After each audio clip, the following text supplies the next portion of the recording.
So, hey, good morning, everybody. It's now, it's a little bit later in the morning. It's 9 o'clock. It's still Friday the 13th. But we're going to do a business conversation now. So, for those of you new to the channel, we do two types of videos. Two sides to the channel. One is the car side, and we've concentrated on that quite a bit over the last couple of weeks. But there's also a business side, because so many people ask me what I do. And I think it really meant how do I afford these cars and that side of the channel. So we started a business side because there was so much interest in it, and there was so many questions, and there was a lot of interaction. So we're going to take a step forward on the business side today. You can tell I'm serious today now because I've got my suit coat on and I'm standing up. So let's talk it. So this one is about growth. This is about growing your staff. This is about when is it time to bring an additional staff member? It might be your first, it might be your 50th, but when is it time to put bring some help into your company?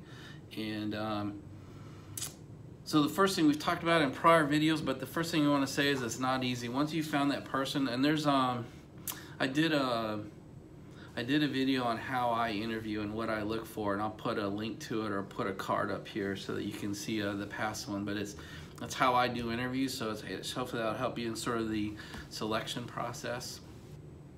But what I really want to talk about is you've made the decision to grow, or you've made the decision that you're so busy, or your staff's so busy, you need to add a person to it. And so I just want to make sure you're clear, because I'm going through it right now. I hired a contract specialist. Rachel started for me a week ago Monday, and so we are on literally day 10 of her onboarding. And she's amazing, she's energetic, she's driven, she is interested, and it's added 2 hours a day to my life.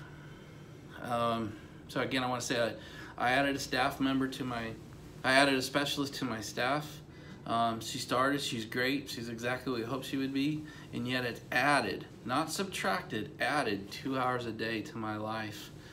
Because now things that I used to do myself in a half an hour, she needs to go off. I got to spend a half hour explaining it to her, and then she needs to take a couple hours to do it, and then she brings it back, and then I have to go through it, which actually takes longer than doing it, and I have to send her back, and then she comes back in, and sometimes that's a 2, 3, 4 time iteration.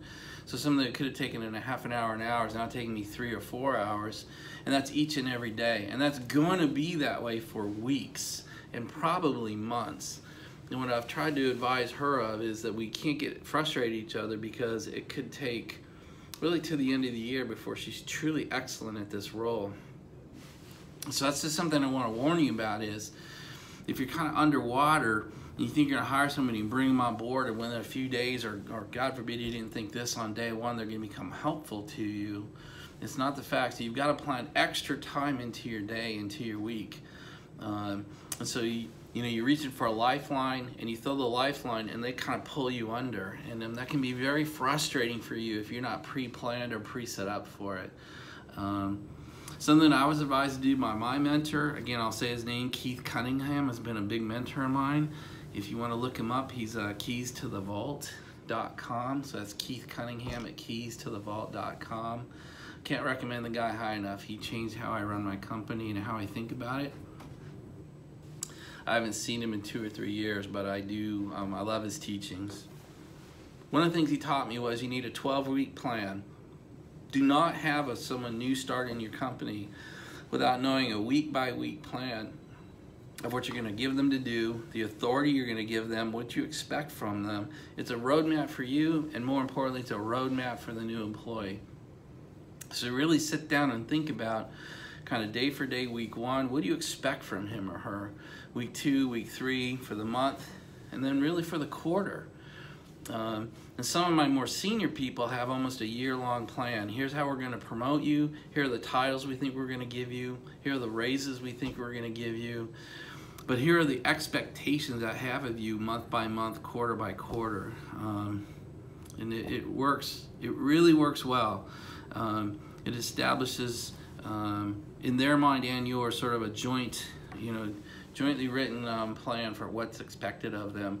I even make it part of my onboarding process for my more senior folks. Here's what's expected of you week to week for the first 10, 12 weeks of your career at DHA, and I allow them to edit it. And then when they come on board, we finalize it and we begin to manage against it. So I just think if sometimes that's more work than you think you're going to put into hiring somebody. But I want to back you up a step and say, why are you adding somebody? And have you really thought through it? Because I've had communications. I mean, I've talked to several other CEOs over the years, and I just had one a couple days ago where the real question is, are you understaffed? Or the really, really hard question that I need you to ask yourself is, are you wrong staffed? Do you have the wrong people on your staff? Have you hired friends? Have you hired family? Have you brought people on board that your personal relationship is shading or influencing your evaluation of these people as employees and performers? And please ask that question very harshly of yourself, alone, no one else in the room, before you make decisions to hire. Poor performance is a cancer. The others are watching you. And if you allow it, that's what you're going to get. So just be careful. If you're allowing it with one, you could get cancerous and get similar behavior in the other. So really think through it.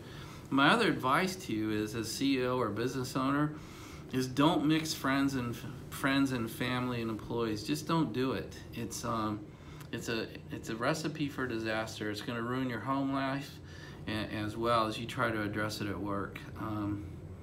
Just don't do it. You can't be a friend to someone outside of work and then be their boss at work. You don't get that flexibility where you wear one hat from 8 to 5 and you wear another hat in the evening or in the afternoons or on the weekends or on holidays. Just don't do it. And if you've done it, start to break it apart. Stop doing the personal stuff if you wish them to stay an employee, or get rid of them and try to maintain a friendship. I'll tell you, once you get rid of somebody, it tends to ruin the entire relationship and not just that at work. So please, plan for a tough onboarding.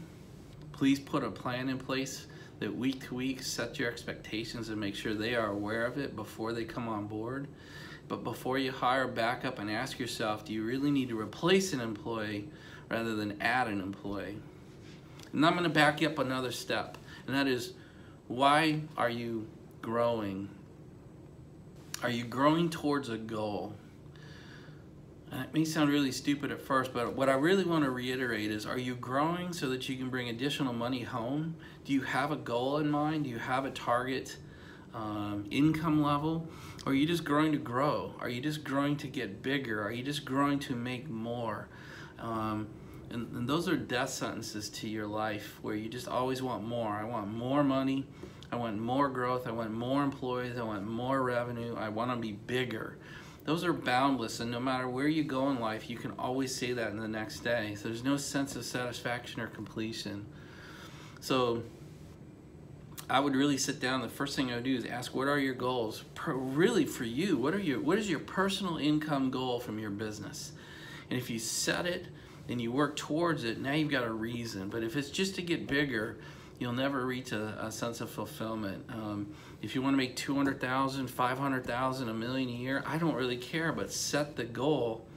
And then what does your company need to do capacity-wise and throughput-wise to attain that goal? Because if you can do that, if you can do that level 1 planning, what do you want out of this?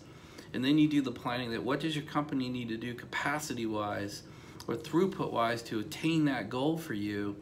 Then you can sit down and say, what does my company need to do to attain that output, to attain that capacity?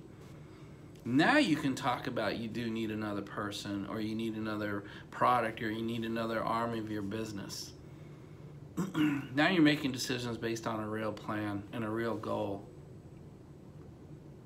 Then you can do the 12-week plan. Then you can onboard somebody because you know why you're doing it. That's really it. We're at about 10 minutes. I just want to say thank you. I love this channel. I love you guys asking me questions and being part of it. I like the interaction that we have. So please keep it up. Poke back, ask questions. What's the next thing you want to hear about, you guys? Again, have a great Friday, and I'll give you an update on the ZR1 pickup later today. Bye, everybody.